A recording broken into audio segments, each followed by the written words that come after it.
I'm David Story. This is Look News on Demand for January 15th. Local health officials say that they are busy dealing with a very active flu season. Dan Durkee with the Warren County Public Health Office says that the season started early and they have been kept busy. Cases of influenza have been recorded in all 57 counties as well as all 5 boroughs in New York City, prompting Governor Andrew Cuomo to declare a public health emergency. The man who was assaulted by an off-duty Saratoga Springs police officer outside a bar on Caroline Street is suing the city.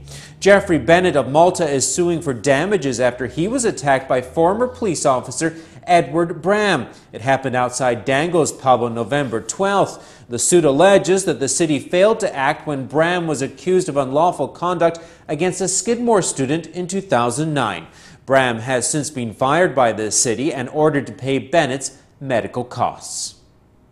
A New York City man charged with a deadly crash on Interstate 87 in Scroon is heading to jail for up to 4 years. 34-year-old Joseph Bunicki of West Nyack has been sentenced for the November crash that killed 65-year-old Mary Morrissey of Mechanicville. Bunicki rear-ended Morrissey's car, sending her off the highway. He then fled the scene. A northern New York man has been sentenced to 6 years in prison after pleading guilty to possessing child pornography.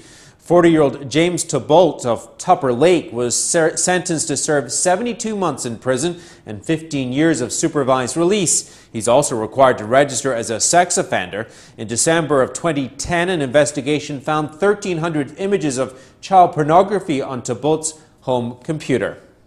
New York lawmakers have agreed on the first and toughest gun control laws in the nation in the wake of the Sandy Hook shootings. Governor Andrew Cuomo this afternoon signed the legislation into law that cracks down on assault weapons and high-capacity magazines. It also includes measures to keep the mentally ill from owning guns. Governor Cuomo made gun control a big part of his agenda in his State of the State address last week. The bipartisan legislation was passed in the state Senate Monday and the Assembly Tuesday afternoon.